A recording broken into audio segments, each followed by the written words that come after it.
और वही परमात्मा, वही तत्व जगत पिता ब्रह्मा जी को ज्ञान देते हैं। तेने ब्रह्म हृदय आदि कवये, आदि कवि ब्रह्मा जी कहलाते हैं। उनको हृदय में दिव्य ज्ञान वही परमात्मा देता है, और वह ऐसी लीला करता है जगत में आकर के कि जो आदि कवि ब्रह्मा जी है वे स्वयं भी मोहित हो जाते हैं कि क्या यह वह ही सत्य परमात्मा है क्या। मुह्यंती यत सूरय, यहाँ तक कि बलराम जी महाराज भी मोहित हो जाते हैं। भगवान श्री कृष्ण की लीला को बलराम जी भी नहीं समझ पाते कि इनकी क्या लीला है, कैसे यह लीला करते हैं। यहाँ तक कि माता पार्वती भी मोहित हो जाती है। जब भगवान राम अपनी लीला में माता सीता की खोज में वन वन भटक रहे थे, और वन के पशु पक्षी जीवों को पूछते हैं, देखा गमृग है मधुकर श्रेणी, देखा गमृग है मधुकर श्रेणी, तुम देखे सीता मृग नयने, तुम देखे सीता मृग नयने, तुम देखे सीता मृग नयने।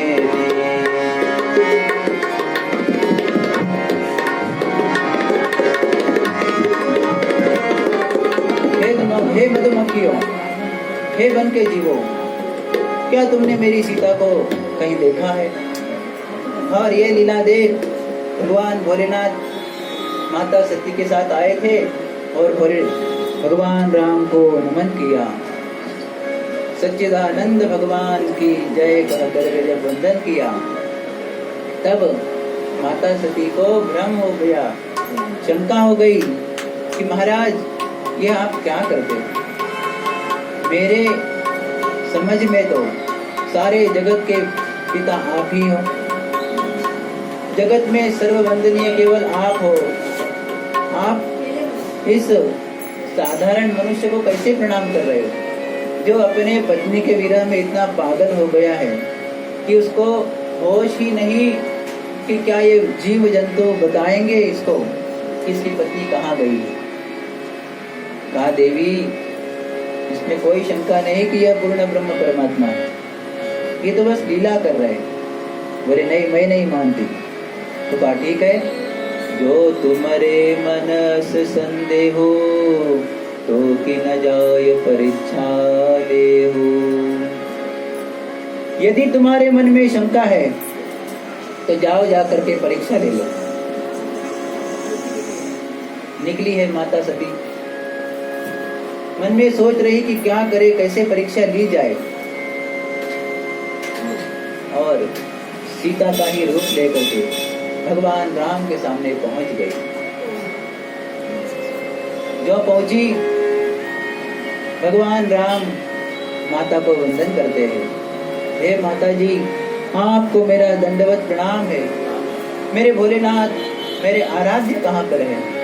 आप अकेले कैसे निकली? मेरे स्वामी कहाँ पर है? बस सती को समझ आ गया कि मैंने गलती करी है। ये तो पूर्ण ब्रह्म परमात्मा है। भोलेनाथ ने मुझे समझाया था, पर मैं ही नहीं मानी। लौट आई प्रभु भोलेनाथ के पास, अपने स्वामी के पास। तब भोलेनाथ ने पूछा, हो गई परीक्षा? बोले हाँ हाँ हो गई महाराज, मैं मान गई कि वे ही पूर्ण ब्रह्म परमात्मा है, सच्चिदानंद वे ही है।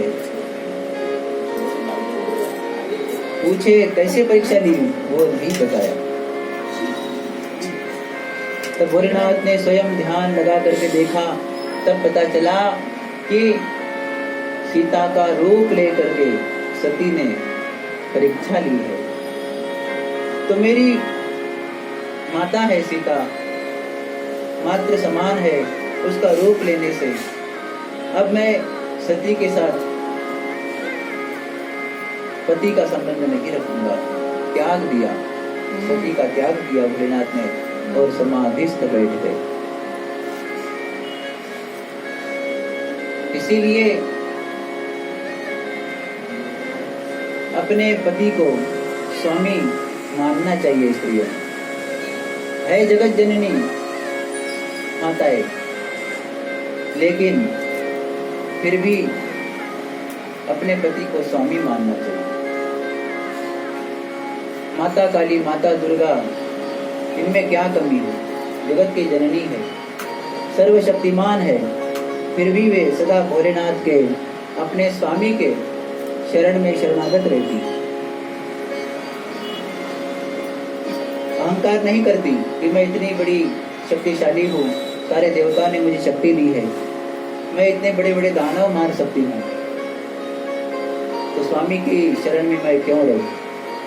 ऐसे अभिमान नहीं करती। वहां पर वह अपना ज्ञान, अपना शक्ति, अपना अहंकार सब त्याग करके पति के शरण में चली जाती है।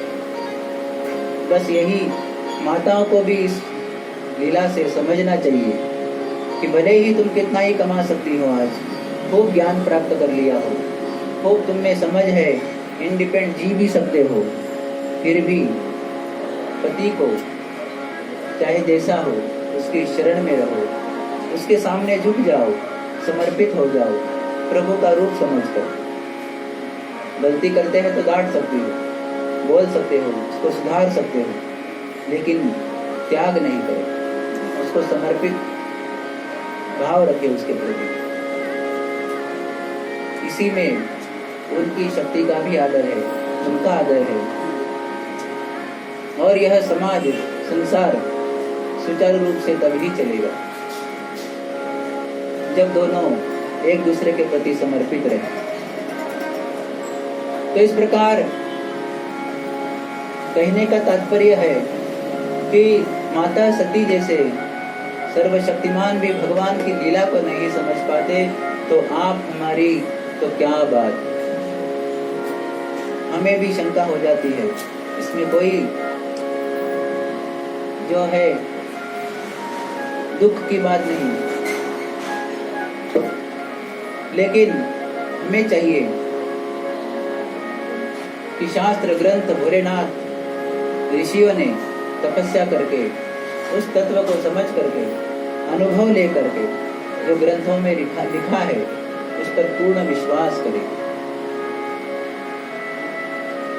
तो मुह्यंती यत सूरया, देवतादि भगवान की लीला से व्यामोहित हो जाते हैं और उस प्रभु की ऐसी माया है, ऐसी लीला है कि वह थल में जल का भास करा देता है, जल में थल का भास करा देता है।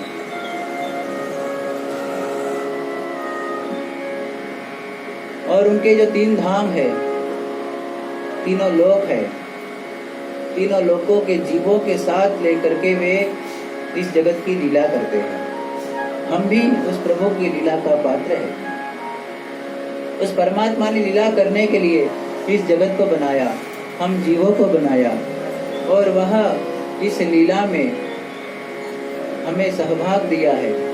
तो हमें भी चाहिए कि जीवन एक अभिनय समझ करके, अभिनय के रूप में हम जीवन जिए। बड़ा अच्छा अभिनय जो करता है उससे जगत भी प्रसन्न होता है और मालिक भी प्रसन्न होता है। तो हमें चाहिए कि बड़ा अच्छा अभिनय करें। हमें जो भी पात्र भगवान ने दिया है, बेटे का, माँ का, पुत्र का, पिता का, जो भी, उस पात्र को हम बड़े अच्छे से निभाएं, बड़े अच्छे से उस पात्र के सारे गुणधर्मों को धारण कर उसको निभाए और अच्छे से हम जीवन जिए।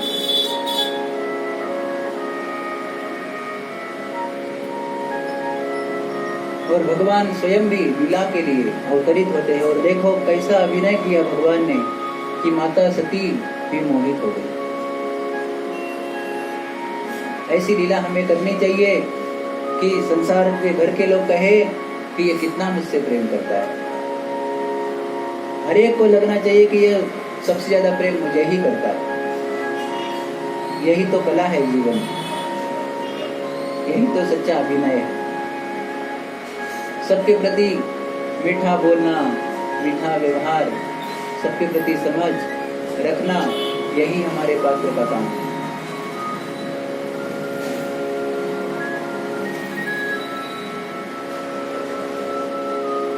धामना स्वेन सदा निरस्त कुहकम सत्यम परम धीमहि। फिर भगवान जब लीला आपकी पूर्ण हो जाएगी, इस सृष्टि का प्रलय हो जाएगा, तो सभी को अपने धाम लेकर के चले जाएंगे। और पुनः जब इस सृष्टि की रचना होगी, सभी को ढूंढ ढूंढ करके फिर जन्म दे देंगे और कहेंगे अब मुझे ढूंढो। आप मिचौनी खेलते हैं भगवान। और जिसने मुझे ढूंढ लिया इस जगत में, वो इस खेल से बाहर। कौन सा खेल है? जन्म मरण का। ये आग मिचौनी का खेल है, हिड एंड सीक। जो मुझे ढूंढ लेता है, खेल से मुक्त। तो भगवान ने जब सृष्टि बनाई तो सभी को ढूंढ करके स्वयं खेल से बाहर हो गए। और अब हमें कहते कि तुम मुझे ढूंढो तो तुम खेल से बाहर हो जाओ। अब यह भागवत सुनने का लाभ क्या है, क्यों सुनी जाए भागवत, इसके विषय में दूसरे श्लोक भागवत के मंगलाचरण में भगवान बड़ा अच्छा वर्णन करते हैं। कर्म प्रोजित कैतवोत्र परमो निर्मत्सराणां सता वेद्यं वास्तवम् अत्र वस्तु शिवदम्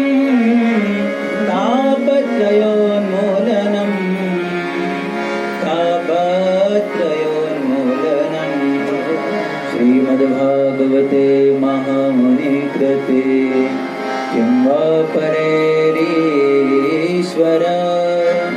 सद्यारुद्यते प्रकृतिभिः शुश्रूषोभिस्तक्षणा।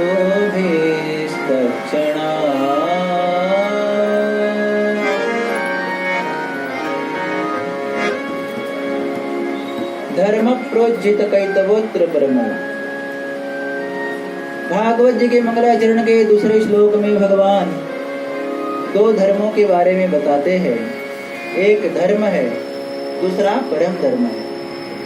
जो परम धर्म है वह भागवत धर्म, श्री हरि को पाने का धर्म है। और दूसरा धर्म है संसार का धर्म। तो हमें दोनों धर्म निभाने, यह लौकिक सुख के लिए संसार का धर्म निभाना है और पारलौकिक सुख के लिए परम धर्म को निभाना है। लेकिन जो परम धर्म है वह सर्वश्रेष्ठ बताया। धर्म का पालन कब तक करना है?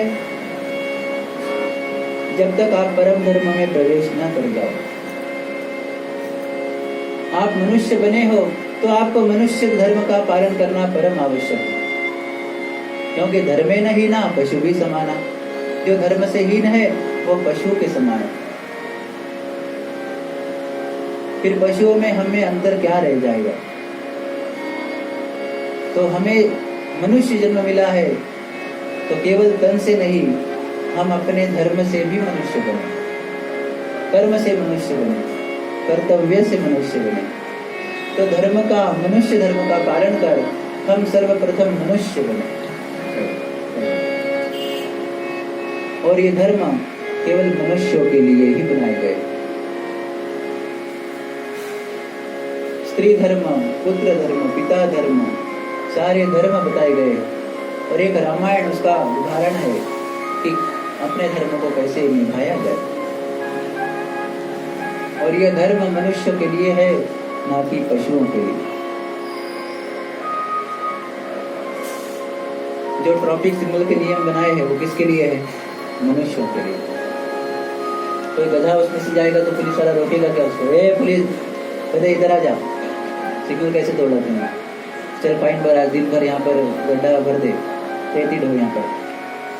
नहीं है, उसके लिए धर्म नहीं है, उसके लिए कोई समझ नहीं है, उसके लिए कोई नियम नहीं है। सारे नियम धर्म आपके लिए बने, मनुष्य के लिए। और बिना नियम के, बिना धर्म के जीवन नहीं। विवाह का एक बंधन है, वह बंधन यदि निभाओ ढंग से, प्रेम से, रिश्तों का बंधन, तो वह बंधन भी रिश्तों को बड़ा अच्छा बना देता है। तो इसीलिए ये नियम, बंधन, धर्म इसीलिए बनाया कि समाज, संसार, परिवार सुचारू रूप से चले, इसीलिए यह सब धर्म बनाए गए। तो पहले धर्म का पालन कर मनुष्य बने, मनुष्य बन करके फिर भगवान का भक्त बने, और भक्त बनने के बाद फिर संसार के नियम कम हो जाते हैं, संसार के धर्म धीरे धीरे कम हो जाते हैं, और फिर वह परम धर्म में प्रवेश कर जाता है। फिर वहां पर संसार के नियम लागू नहीं होते। जैसे कोई बड़ा अधिकारी बन जाता है, लाल बत्ती उसकी गाड़ी पे लगी है, वो सिग्नल तोड़ के भी जा सकता है, उसके लिए सारी ट्रैफिक भी रोक दी जाती है, उसको पहले प्राधान्यता दी जाती है। ऐसे ही जब व्यक्ति भागवत धर्म में, भक्ति के धर्म में प्रवेश कर जाता है, तो उसके अन्य धर्म सब छूट जाते हैं, उसको छोड़ना भी पड़ता है, और बिना छोड़े काम भी नहीं बनता, और उसको कोई दोष भी नहीं लगता। भक्त मीरा जब हरि की भक्ति में इतनी मग्न हो गई कि उसने फिर कुलम परंपरा सबको त्याग करके, कुछ विचार न करके सिर्फ हरि भक्ति में लीन हो गई, और सब कुछ छोड़ करके हरि भक्ति में नाचने लगी, गाने लगी मीराबाई, यत्र तत्र।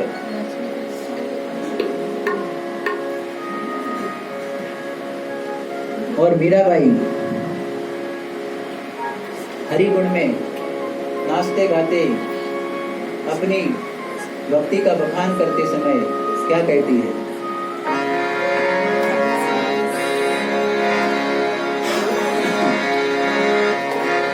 कानूड़ो न जाने मारी प्रेम, कन्हैयो न जाने मारी प्रेम, कानूड़ो न जाने मारी प्रेम, कन्हैयो न जाने मारी प्रेम, कानूड़ो न जाने मारी प्रेम, हो कन्हैयो न जाने मारी प्रेम। मायरी में तो अमर कुमारी है, मायरी में तो माल कुमारी है, मायरी में तो अटल कुमारी रे, कानूड़ो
कानूड़ो तो खींचो मारो तीर हो कन्हैयो खींचो मारो तीर चीर फट सर चीर फट सर चीर फट सर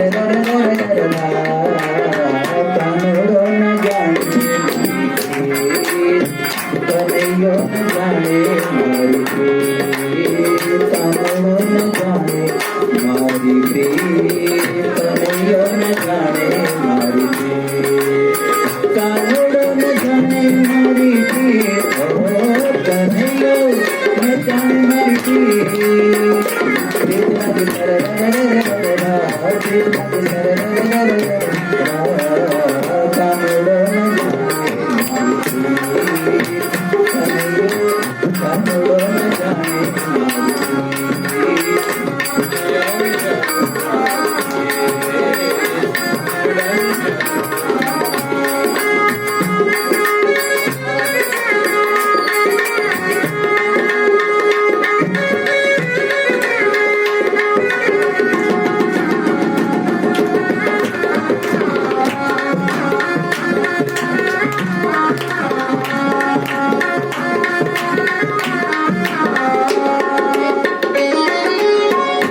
माई मीरा कहे प्रभु गिरधर नागर माई मीरा कहे प्रभु गिरधर नागर माई मीरा कहे प्रभु मीरा कहे प्रभु गिरधर नागर माई मीरा कहे प्रभु गिरधर नागर कानू